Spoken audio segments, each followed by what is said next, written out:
My fellow Americans, it is time to take our freedom back.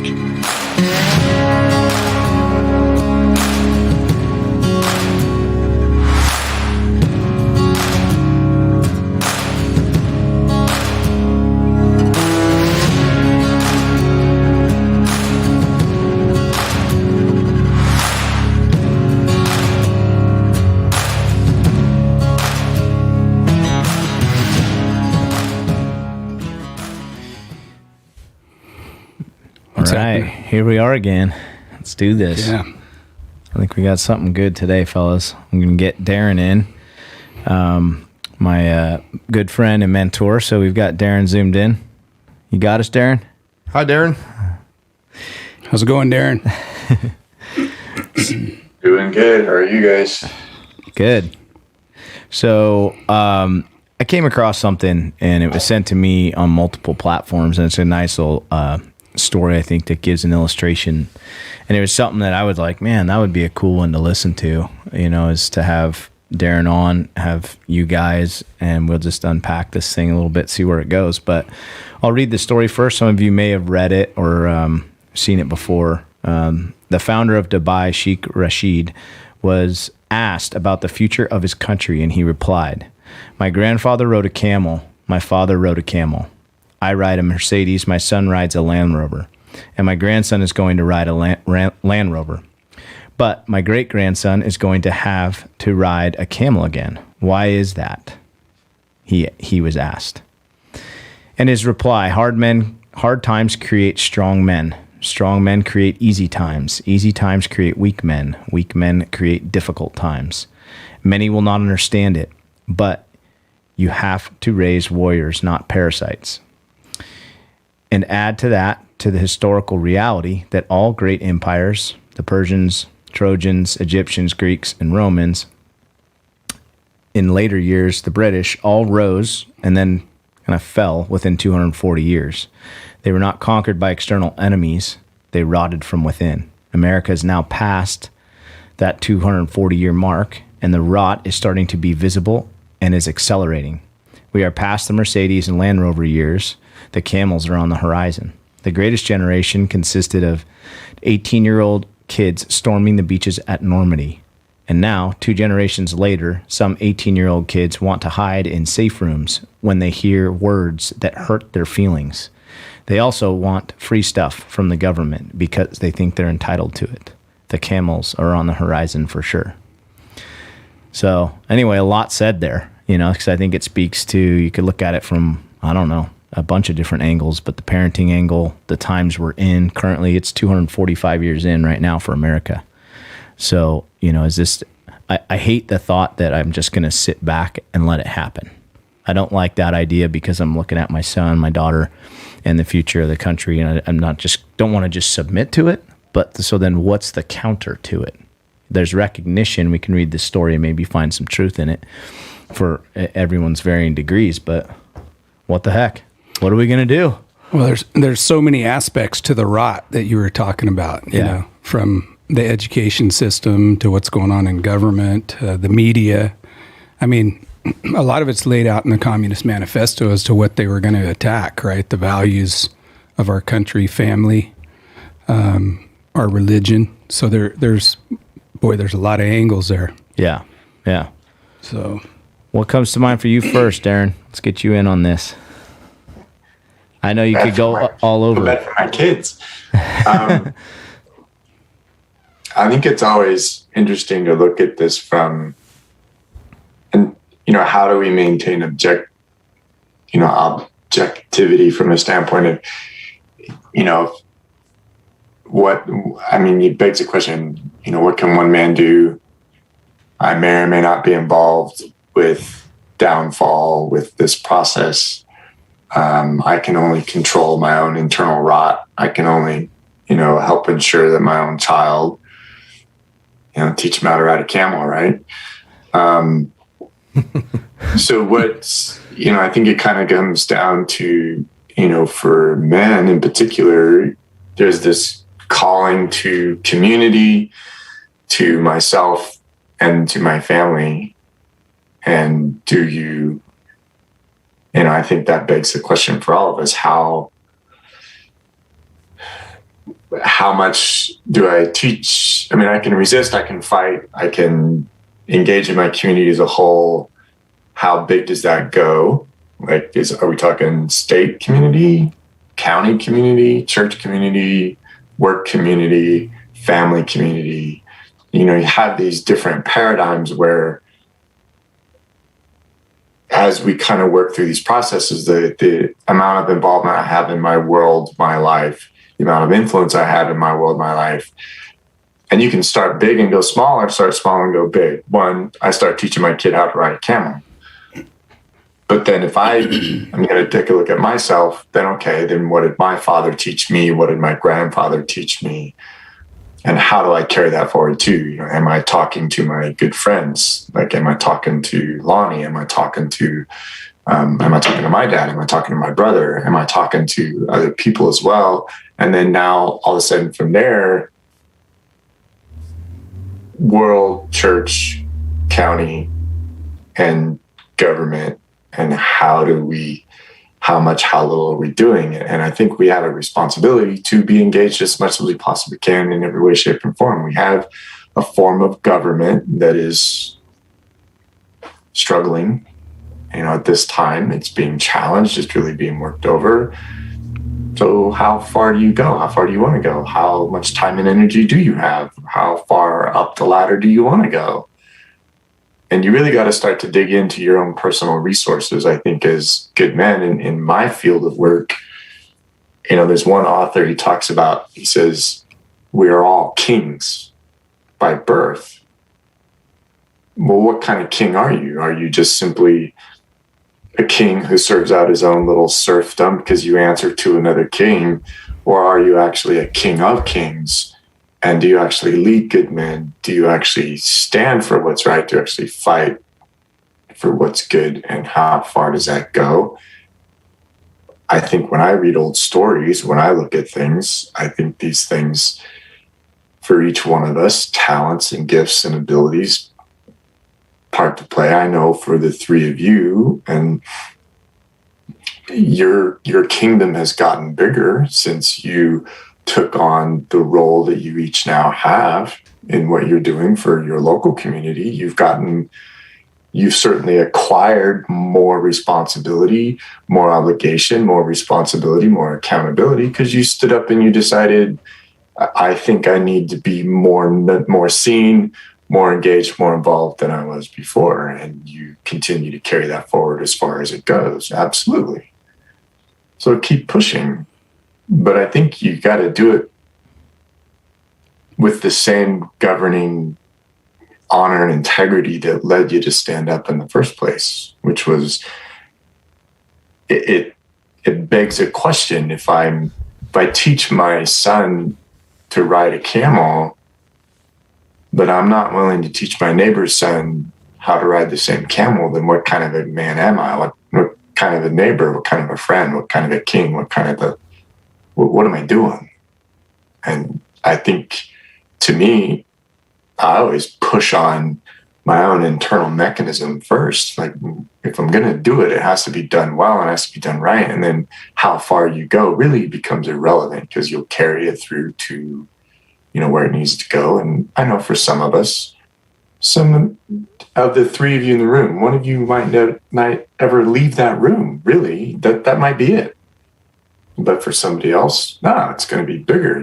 Something's going to carry you forward. I know you guys are all business owners. Well, already you're doing it there. Your employees, the people that work for you, the people that answer to you, the people that you answer for, keep going. And at least what you have is, if and when we're all riding camels, well, one of you might have a son who is a leader of a tribe who, isn't isolated and all alone, because there's enough people that can ride a camel, and you start over. You develop a trade route. You do what you need to do, because that's what we all do when we need to. You develop, you adapt, you adjust, you overcome, and you just carry forward. Yeah. So maybe the camel riding isn't that bad. We'll go back to horses. Heck yeah. I'm going to teach my son how to ride a camel first, and then I'm going to teach him how to teach the neighbor's kid how to ride a camel, and teach that neighbor's kid how to teach people how to ride camels. I think if you do that with honor and integrity, then you will have a group of people which will survive and thrive. Yeah, Rome fell. Last time I checked, Italy's still there. They're still a country. They're all fighting back all over the world. I mean, worldwide resistance. I mean, you're seeing more and more of it. Millions and millions of people in Australia, Italy, Germany, Canada, even here in the United States. And the mainstream media won't show it to you, but I mean, there's stuff going on. And the harder the globalists push for all this tyranny, the harder the people are starting to push back, and you'll start to see the places that are more far gone and have less rights, and they got told to do this and that, and it's just like 5 shots isn't what I got to take a shot every 2 months now. They're fed up. They're done. They're saying they can't go and shop for groceries without a vaccine passport. They're getting. I mean, we've even got that stuff going on here at home now in San Francisco. People are rising up in San Francisco because they're telling a 5-year-old that they have to have paperwork on them, a vaccine passport on them to participate in society. That's how bad we are, where we have adults that don't need an ID to go and vote. Right. But we need a 5-year-old to have a vaccine passport on them. And I think that was the straw that broke the camel's back in while we're talking about camels. In even San Francisco, they're having huge uprisings, which is I'm just super excited about. Well, I think we're turning the corner a little bit. We're starting to win elections, win lawsuits against mandates and that sort of thing. But if you gotta look back at how did we get here is part of the deal. The media is really a lot to blame because they really, for us to end up in this like woke culture thing we got going on, where anytime you try and speak the truth almost nowadays about a certain situation, you could get totally attacked. And you'll see people back down real quick, because they can't take that kind of pressure. And I think now more than ever, it's super important to speak the truth, and in our education system, we have stupid stuff being taught to these kids between CRT and, I mean, like there's a guy that writes about us all the time, this Sean Swaller or whatever his name is. Yeah. He has a PhD by his name, but he teaches gender studies, and to me I won't recognize his PhD because, any sane person knows that there's 2 genders. So there should not be a complete course where every kid has to take, they have to take it for some of their general ed, and I mean, we gotta start standing up against that stuff and using some common sense again, man. That's all I'm saying. Yeah. Yeah, and to maybe now if we unpack the story, getting back on camels, it's not so bad. And that's the conversation that I have with Karina a lot, is what are we actually preparing our children for? Which direction? We're not going to have a crystal ball. But what are the things that carry no matter what? Whether you're on a camel or in the Land Rover and need to steward it well, or your job looks completely different, or the friend base or the community, or you're having to face huge hardship or less hardship. Because I think the fear there is camel versus Land Rover is hardship. Well, if they're prepared for the varying things of hardship, then they should be fine. And that would be okay, because maybe we'll reset these systems that we know are rotting. Well, if it's rot, how do you, And that's tough because we're super soft as a society now to think about truly hard times and to even prepare for it, because right. I'm ticked if the satellite goes out for a little bit when I'm trying to watch the news right now, Yeah. So yeah, it's pretty hard. spoiled. So we don't have a TV at my house. We don't have no video games or nothing like that. So, I think it's really important to teach our kids, life skills, teach them how to hunt, teach them how to fish, teach them how to sew, teach them how to cook, teach them how to grow food and can food. And, these life skills that, and even if you hope for the best, but you got to prepare for the worst at the same time. Now, on the other side of it, what if you can't do anything in life without some remote control and some, dystopian future? Then my son's not going to be very good at that stuff. But The other side do it. You'll have to marry a wife that's sharp at that stuff. Yeah, that's what I did. I got a wife who's techie. She helps me out, but I teach her how to fish. Yeah, exactly. Yeah. Well, yeah, it is. It's an interesting one, and I don't know. There's all different directions that it needs to be dealt with. Whether it be like you're saying, Woody speaking the truth to, okay, then where? Not everyone has this mic in front of them, which I feel blessed to have, and try and make positive influence for people and enable people. So some may feel like, well, I'm talking to my family, and they're spinning in a circle. So I think that illustration of expanding just your circle, and we've talked about that before, but it's pretty important. And then if the camels are coming because the rot's bigger than we can control, well, what are the characteristics? What are some of the things that we need to instill in family and in our local government or local communities? So, because it may just outpace us. We might be turning the corner. It may outpace us. I don't know.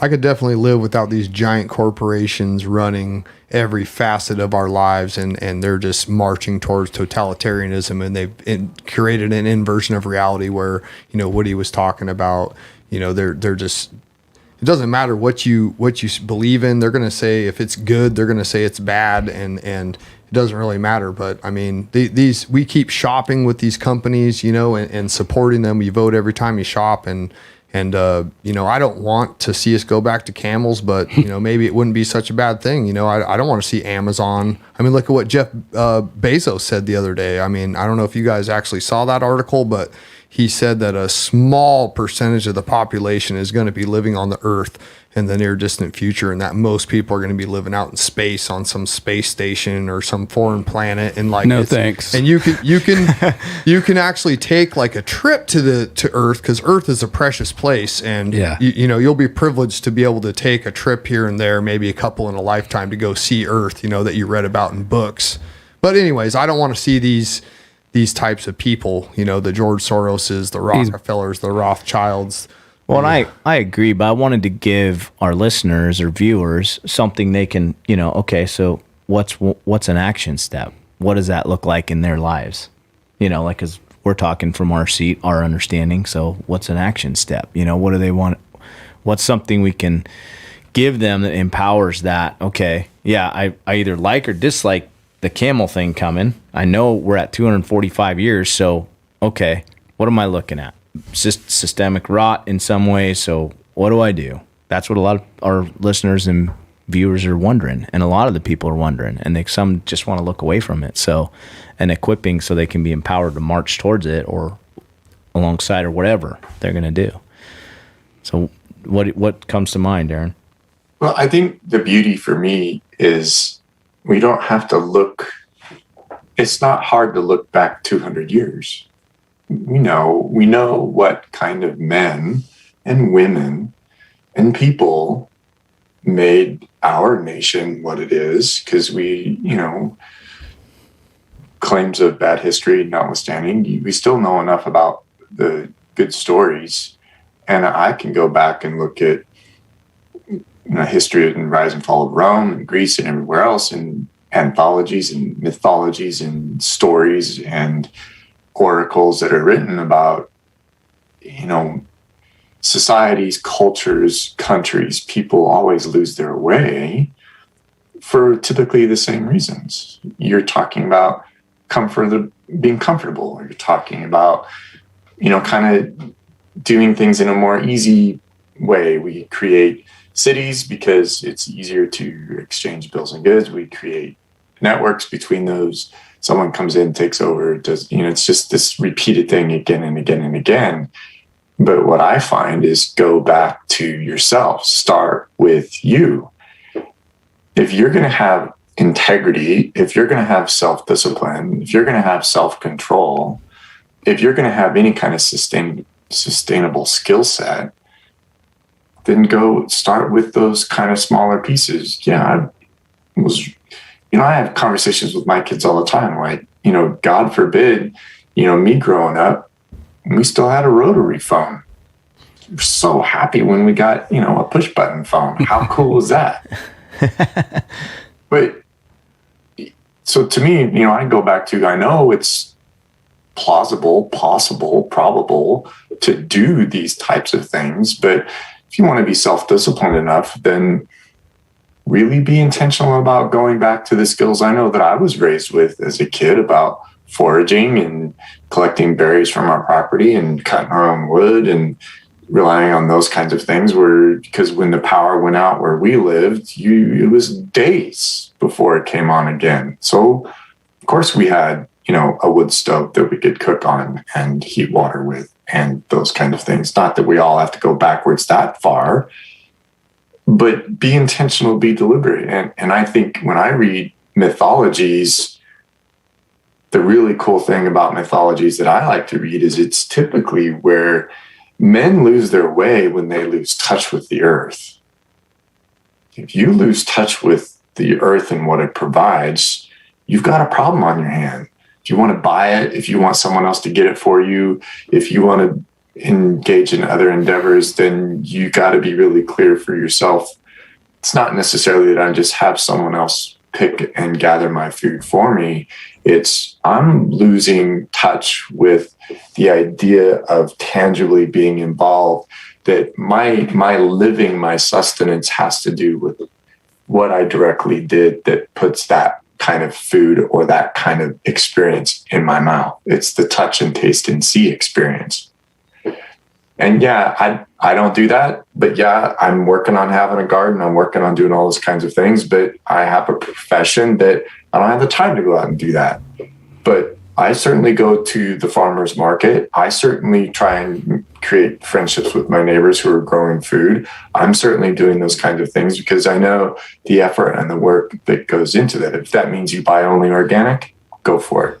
If that means you just continue to go to the local supermarket and that's what you want to do, that's fine too. If you want to use a grocery delivery service now because you can afford to do that, that's what you want to do. To me, you have options, but don't let the choices you make allow you to become blind or numb to the experience of the tangible reality of your relationship to the earth. Darren, do you think that this was intentional? I read an article that said over pre-World War II, over 80% of Americans could sustain themselves on their own property. And now it's below 5%. I think it's like 3-point-something%. And to me, it would seem intangible, an intangible thing for the government to do. I mean, if the government's gaining in power and becoming more regime-ish, they would want their people to be less independent. Does that? Yeah. To me, that doesn't strike me as independent because I have read and watched enough about, if you look at any empire, it's the same thing. When we become rich and increased with goods, we have a tendency to collect in communal centers. It makes all of this stuff easier. I think it's more a human nature thing for us to seek the path of least resistance. But the reality is there's consequences and to our own detriment.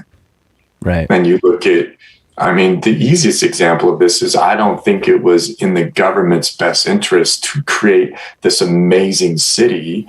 And then because of the lack of care of the government, disease comes in and wipes out and kills most of the people. That's not intentional. That's just human nature. That's just consequence. That's just the result of what happens when you put a bunch of people in the same space. But you can read, though. You can go to the UN website and read like Agenda 21 and 31, where they talk about intentionally moving people off of the open lands and into cities. I mean, it's all right. I thought it was like a conspiracy theory, but it really is right there where you can go read about it. And, why would they do that? Well, they almost don't even have to do that as a strategy because there's most people will default to convenience. Yeah, go right along with it. Right, yeah. Right. So it's a pretty. So I think both are true. Yeah, absolutely. Yeah. So then now you have a perfect example of if I can begin to exercise my choice and the freedom I have. Then, because here we have a dilemma. I can raise, let's say I've got 3 kids. I teach them all to ride a camel. One of them doesn't want to. They have the freedom to pack up and go live and live their life the way that they see fit and choose to do. And I can't demand and expect them to follow in my own journey.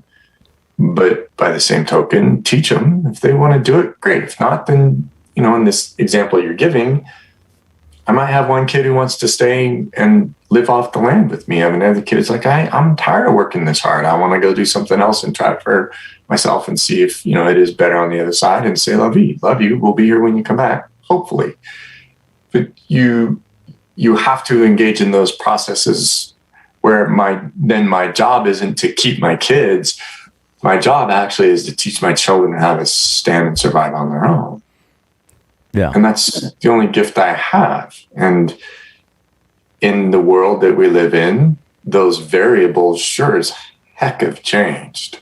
Yeah. For all of us in pretty profound ways. So that's probably what a lot of what that story is saying. It's like it's changed so much. So what am I actually dealing with? Because I think about that all the time. Like I watch a movie where they're, wagon training across, and I was like, man, in some ways, that's so simple. I've got to just deal with these. Now I'm trying to deal with what is going on. I don't even know which direction to look of what I'm actually dealing with. The globalist agenda, the UN agenda, the this, the that, my dependency, my inability or ability to deal with myself. Like you said, you start internally. So this is where I think people get lost.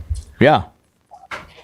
I may or may not ever talk to someone at the UN and probably wouldn't change their mind anyway. I can spin anxiously, fearfully on worrying about, Woody, like you said, what someone else's agenda may be.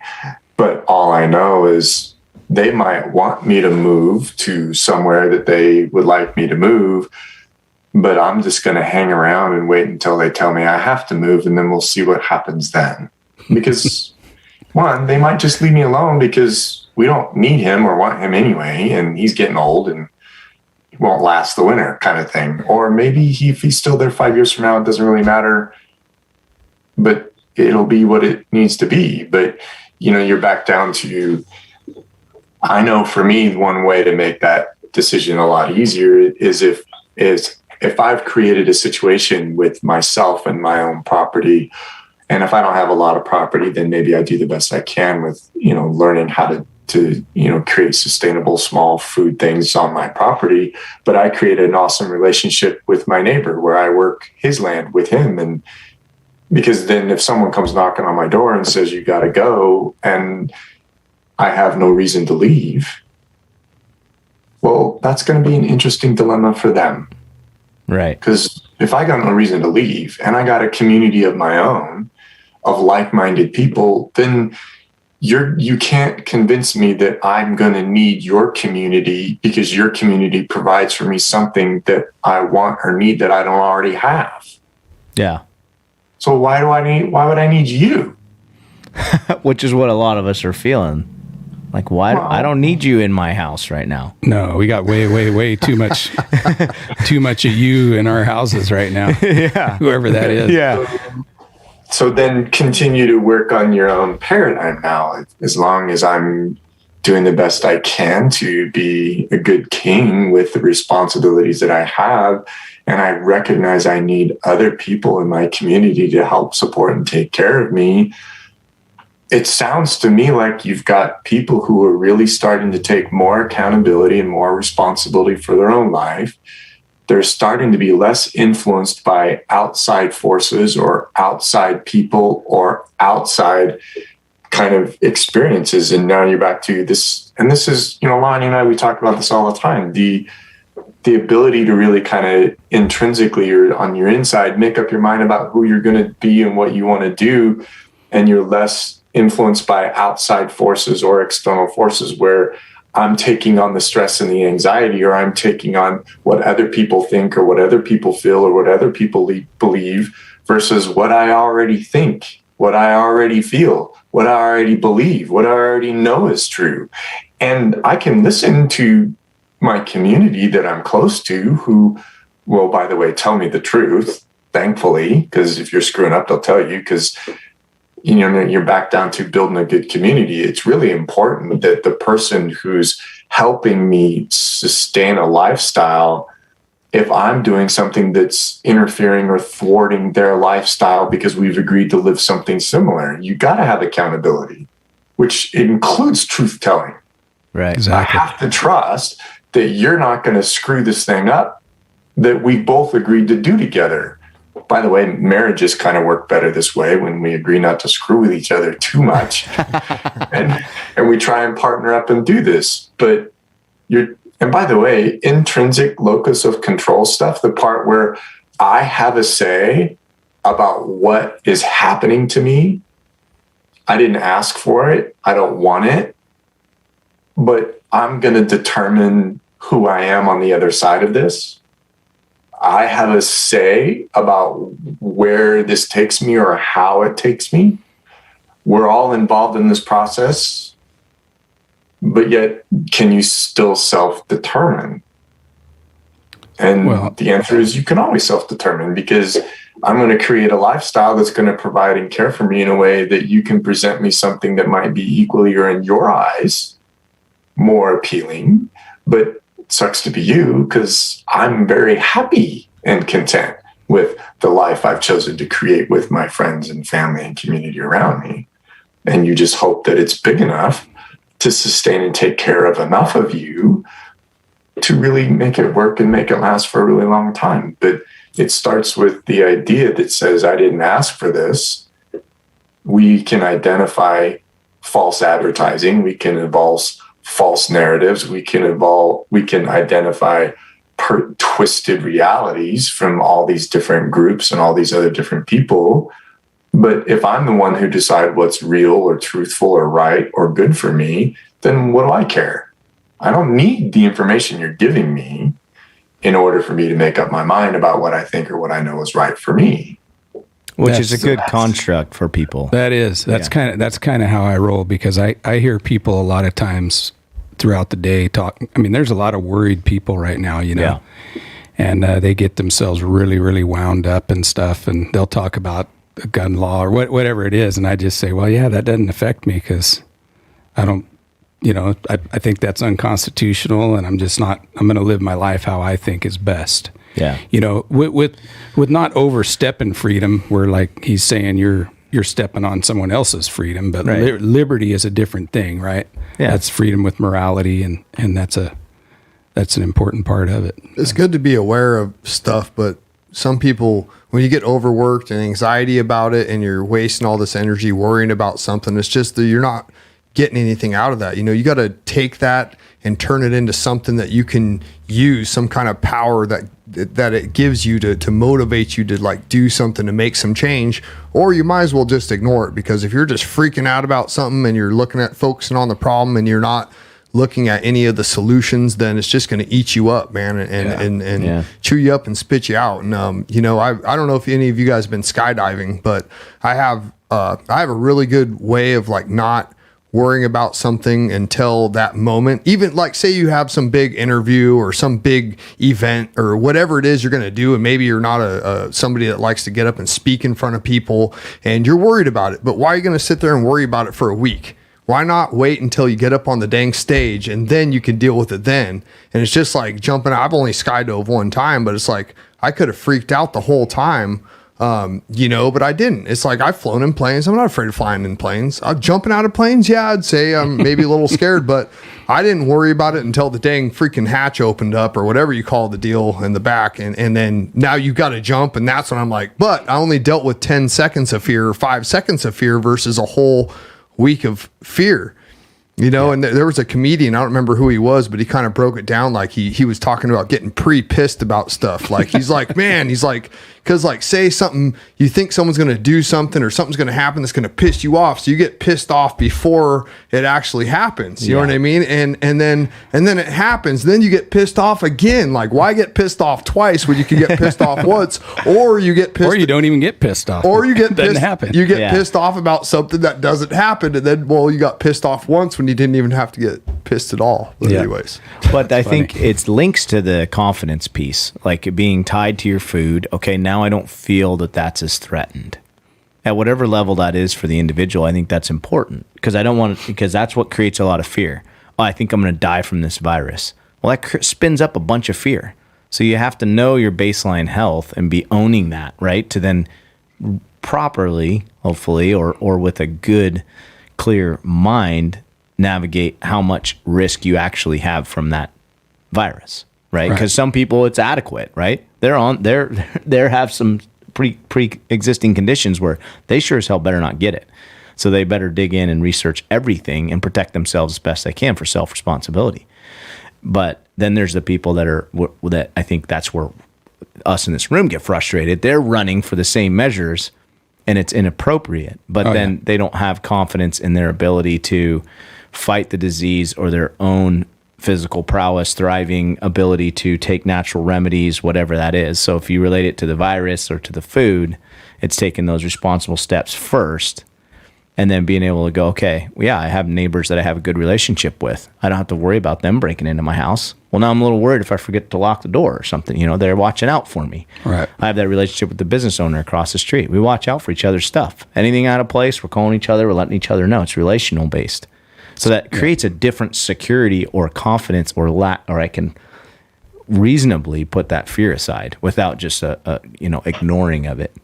And if the right people get involved that are business owners that are known in the community, then you can grow that into your community. Right. Whole communities look out for themselves. And, which was more required, right, when we turned back time. Because not everyone had a milk that was, or a cow that was producing milk that week. But I had eggs and they had milk, and I knew that. And I knew that they cared enough. So we've kind of been distanced from each other, even though we're right next door. And I think it comes down to a relationship as much as it is the resources of the individual. You're not going to, I don't know, all by yourself in the hills and the snow in a cabin. Like, that's brutal. Like, I don't think anyone's looking to do that. That's false. You know, that's not where you're going to thrive. So also that individual thing, that selfie mentality where it creates this little tiny bubble. You know, we've got to break out of that and know that relationship is as important. I need people to tell me if I'm off track, as well as help me to learn to ride a horse, because I don't know how to ride a horse. That's not in my family lineage, way back maybe somewhere. But so I have to create relationships to learn, and it's not all solved with dollars and just what we're told that it's solved with. But a lot of it's mentality, right? The part that where they said we need to raise warriors and not parasites. Yep. Well, it's not necessarily that we're running off to war. We're going to be warring with the town next to us anytime soon, but it's a mentality, right? It's a AOC in that far left kind of a idea where they feel like they're entitled to all this stuff. That's a parasite. Yeah. Versus someone that just says, hey man, leave me alone. I'll provide for my family and my community and my church. And you know what I mean? They're not talking violence versus nonviolence as much as they're just talking about a mental attitude that you have. Absolutely. A can-do so attitude. how do we raise them? How do we raise warriors? Right. Yeah. When someone falls down, you don't, when you fall down, when someone falls down, you don't sit there and let them cry about it forever. You teach them how to get back up and start kicking ass again, Yeah. Darren, what do you think? How we raising those more? I just read a little bit on it. I think there's always, every warrior culture I've ever known has its own code, its own credo. And I think if you want to develop your own, but, I think, I'm always looking at it from a mental health standpoint because, that's my battlefield.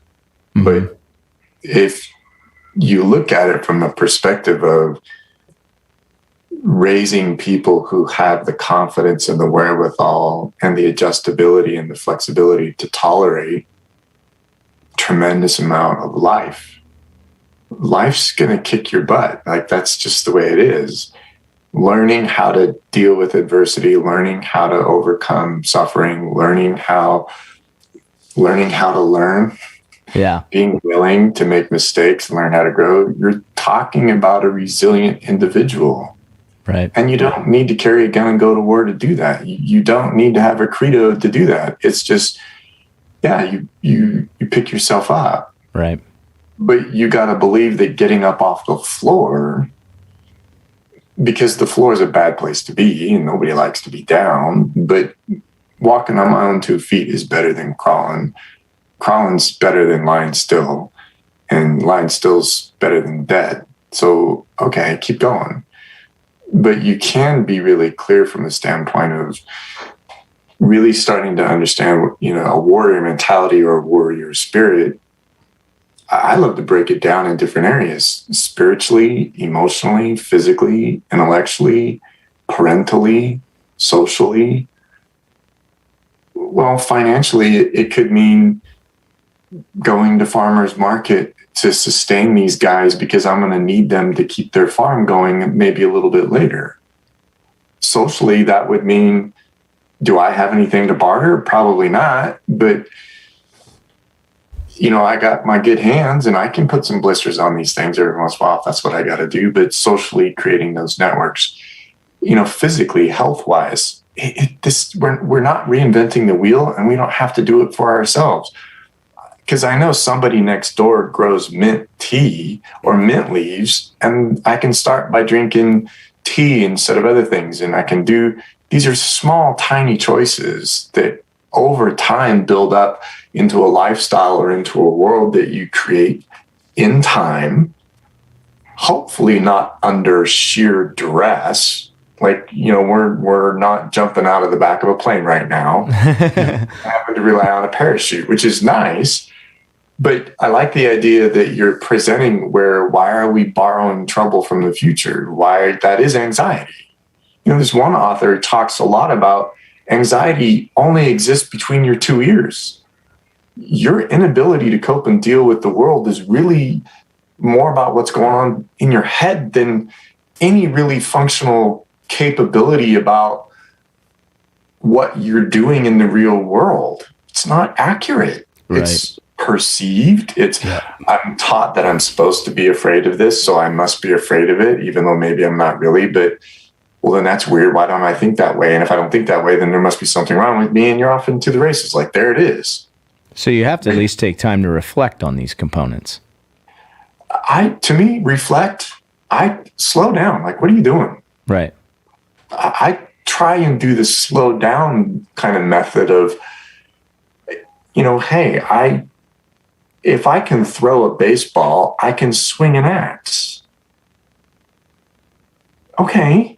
So, I mean, to me, there's a part where it's always amazing to me where we completely underestimate our ability to get in touch with the physical body, human nature, and there's this incredible resistance to change, but there's this incredible resiliency to massively overcome huge change and come out like, here we are.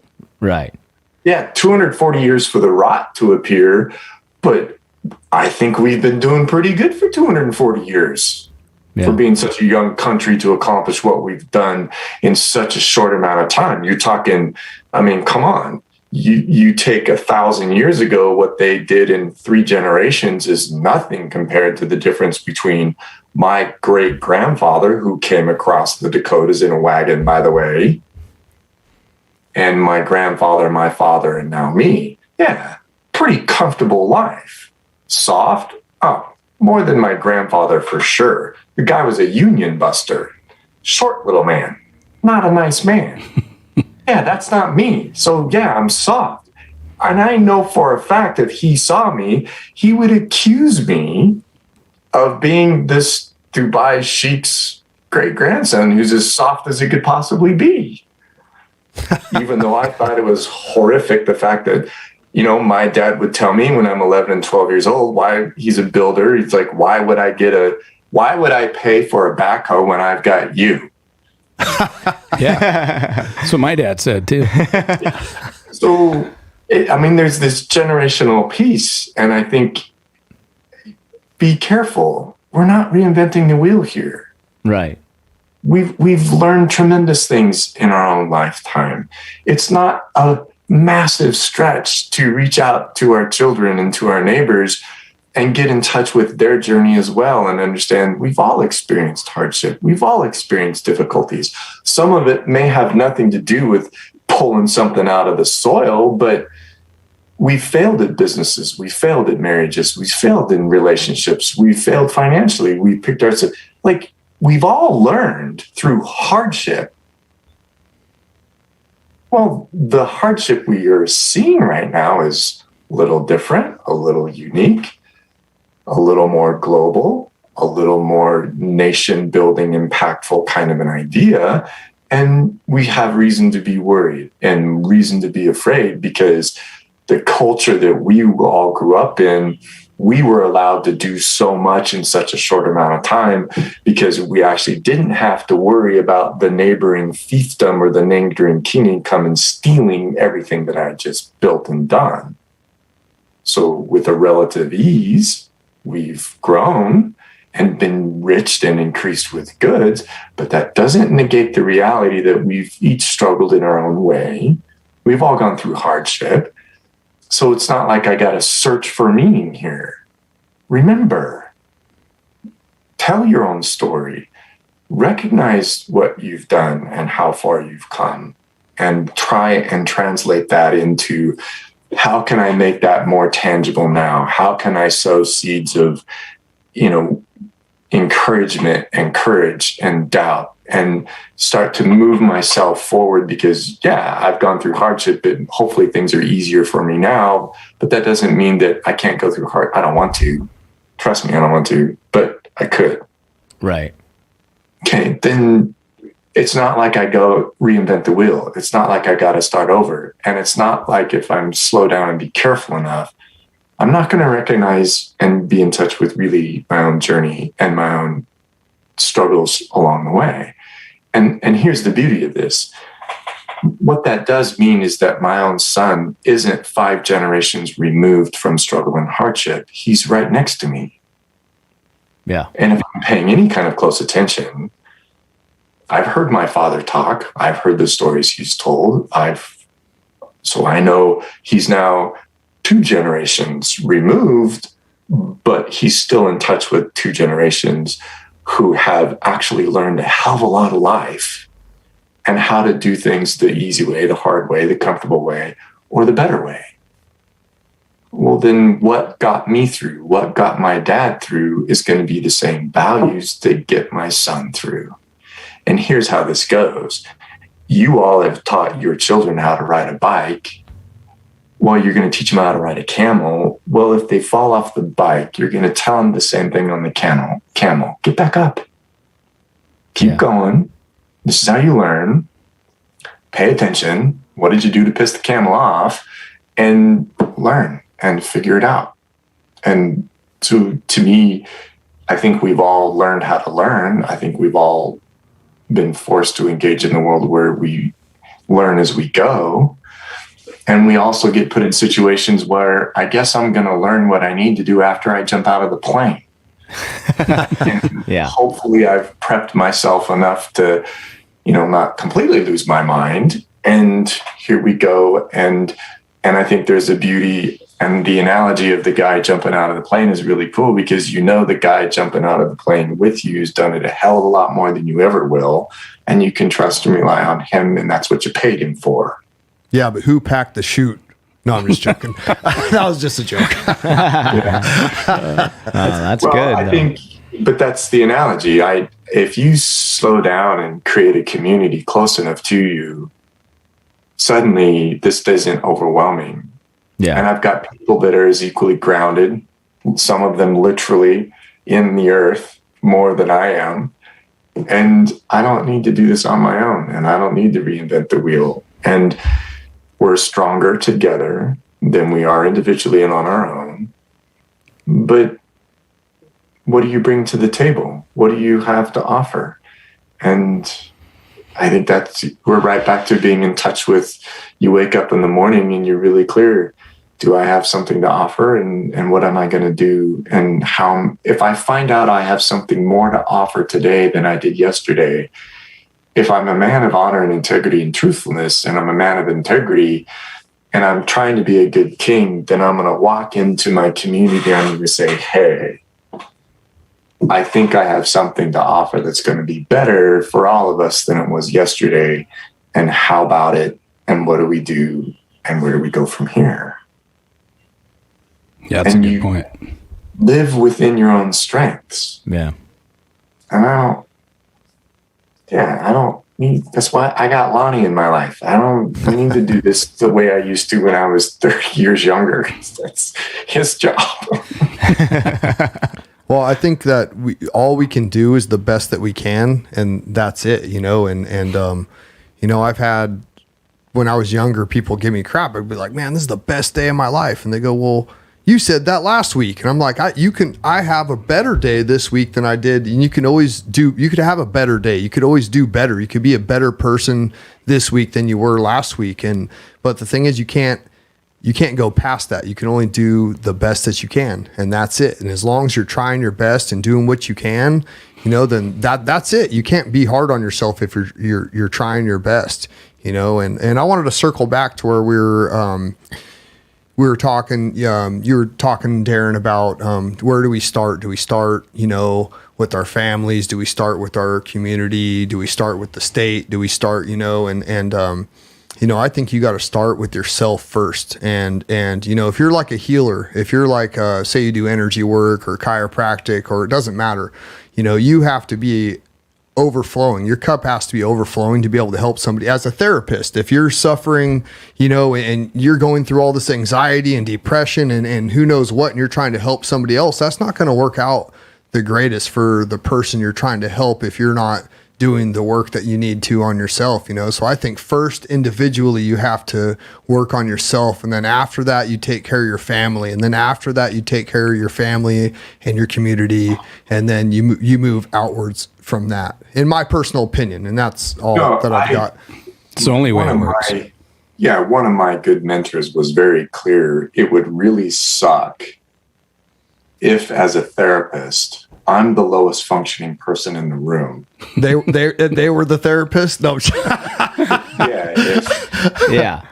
That's so I agree with you, but that's where, you know, when you look at this idea of, am I doing the best I can? I think most honest men would be really clear and say, no, I think I could do a little better. And I think I could do a little more. But then start with, I think most of us who are even remotely self-aware enough, we already know where we slack off. We already know where we slide. We already know. But typically speaking, those are areas of growth that are more difficult and hard for us to confront and deal with, because you got to get off your ass and you got to provide some level of money. But now what I'm doing is I'm working myself over my own integrity. I cannot ask my clients to do stuff I'm unwilling to do for myself or won't do for myself. Works the same works the same with your kids. You know, you can't ask of your kids. Yeah. So to me, you want to be a really good parent, ask your kids how you're doing. And the love, I love children, the young ones especially. They have no guile. They'll tell you where you suck. I love it. But then there you go. Yeah. If you really are doing that. But to me, that leads to the same thing. If my children are asking me to show up in their life and be more available to them, I'm pretty sure my neighbor, my wife, my community would do better if I showed up and was more involved in their life too. But you're back down to this piece I think we really have to work over. You are a king. What kind of a king are you? And if you recognize that the world would be a better place if you showed up, then you know you're not showing up, and work it. And that's where the rubber meets the road for all of us. I think the beauty of what you guys are doing is even this relationship here. Lani doesn't have to drag me kicking and screaming because I owe him a debt of gratitude and I'm accountable to him, and he asks and I support him. But I spend a tremendous amount of time supporting him and talking to him because he's chosen to put himself out there in a way that I'm not going to, I don't want to, and probably don't need to, because I'm the guy behind Lani, helping him and supporting him. But I also know you 3, 4, your group, your community that you're building, it might not be one of you, but I know any candidate for county government or further would be vastly better to be supported by a good group of men like yourselves. So it doesn't need to be you, but you could certainly be a launching pad for them to keep him connected, to help him stay rooted and grounded in his value system that brought him to you to begin with. And there it is. It might not be you, but it might be someone who you support and bolster, who's got the talents and the gifts and the ability and the desire and the wherewithal to carry this thing as far as he can carry it, because this is where you've landed and this is where you're best served about how you're taking care of the world and the community around you. And we all have families and close friends and counterparts, wives, partners, who they are suffering or experiencing consequence of the choices and decisions that we make, but we're there for them in the same manner. It's all so to me, we're not reinventing the wheel here. You're already doing it. But as long as you start with self-confrontation and you're really clear, honesty and integrity to me means if I open my mouth, I can't lie to you because you'll know I am. Where if I'm asking you to do something that I'm not already doing, well, two things happen. I don't have to do squat about it because I ain't going to do it because I'm not doing it already. I can tell you to do it, and it makes my life easier because you're going to do the crap that I don't want to do. Well, we're not building community now, are we? No, we're just offloading responsibility. Yeah, this is the weakness crap where then you end up with someone who's willing to do it, even though they're not the most qualified or the best suited position. But, you're back to, good men doing nothing, bad stuff happens. Right. Okay, Absolutely. well, if I'm a good man doing nothing, then I'm telling you what kind of king I am. And I can tell you just from my standpoint, I have a problem when I look in the mirror. And as long as you can work yourself over that paradigm, I'm pretty sure you can look your kids in the eye. You can look your wife in the eye. I know I can look my friends in the eye. Keep going. Can you look your county constituents in the eye?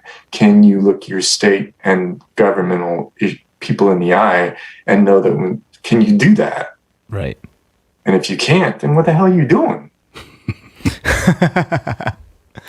Yeah, well, and that's where to start, because when we keep asking people on here show up to the different things or the importance of it, they have to be working themselves over to even get to that point. To be okay, I have the capacity. I need to make the time. I do need to prioritize this. I'm not there, and they're asking me to be there. If you're listening to this and we're asking you to be there, then there's your ask. There's your community piece to show up. So do a little self-work and then hopefully show up. Heck yeah. What do you got right there, John? Was that something you were going to read? I didn't. Oh, man, I didn't know if I figured we were going to be talking about Rittenhouse at one point, and I just wanted to put my own little spin on it. If you guys want to hear my piece. Yeah, go ahead. Hear my piece on it. All right. Pull up the second one that I threw out there. And the second link, so everybody's celebrating, about Rittenhouse winning. And this morning I woke up and I was war gaming this thing out. Like I think about this stuff constantly because we're playing this game of chess here. And, so we had this huge, win that we should be celebrating over, but I kind of think that it's a setup. And I know that you guys might not even agree with me. I just came up with this idea this morning, but the DOJ is already, talking about, we can talk about that too. We were talking about, was this an agenda that to push people in prison-like cities connected by superhighways? And this was something I sent him over in the middle of the podcast, but we can circle back to it real quick.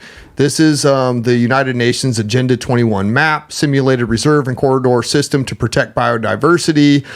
If you haven't seen this is something that will get you to understand it on a deep level without having to do, hundreds or tens or thousands hours of research on this. This is a picture, says 1,000 paragraphs in this instance anyway. So the red is core reserves and corridors, little to no human use. So red is little to no human use. Oh, yellow is highly regulated use, which pretty much, if you combine the red with the yellow, it should all be one color. They just kind of fancily said, little to no human use, highly regulated use. So if you look, the majority of the map is red and yellow. So that basically says you can't go there peasants. The orange is the NAFTA borders. The green is normal use. So you see these little patches of, it's kind of a greenish blue turquoise color. I don't know what you call that, some kind of green.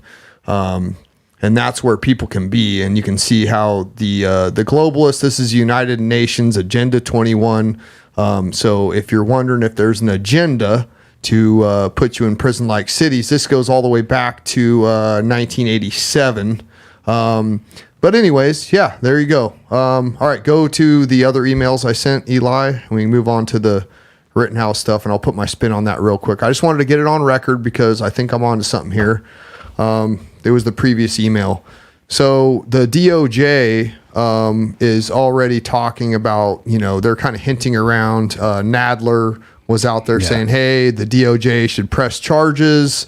Here it is. So here's Representative Nadler. This heartbreaking verdict is a miscarriage of justice and sets a dangerous precedent which justifies federal review by DOJ. Justice cannot tolerate armed persons crossing state lines looking for trouble while people engage in First Amendment protected rights. First of all, from what I understand, it's not illegal to cross state lines, those states with a weapon, but he didn't even do that. Right. And the people, so anyways, that's false statements right in there. But the reason I'm bringing this up is because this is what I think is going to happen. Go ahead and pull up the second one because I want to point out the hypocrisy of Jerry Nadler here. Think about it. If we're playing chess right now and we get to celebrate this win and it motivates the left, just think about it. How pissed are they that Rittenhouse didn't go down?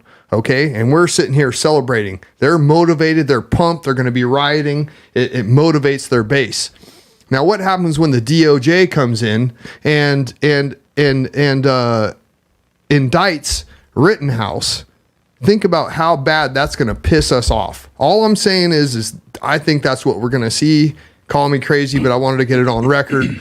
So there you go. That's my theory on it. I think they're trying to pit us against each other the best they can, and I don't think they're going to let Rittenhouse get away with this. And I think it falls right into their agenda of keeping us divided and fighting with each other. So the same guy that's saying we can't let this happen, okay? We can't let this injustice happen and this corruption in the justice system happen. And Rittenhouse, who obviously there was all kinds of film footage, obviously it was self-defense. Everything he did was within the law. It doesn't matter. They're just going to sit here and double, triple, quadruple down on lies.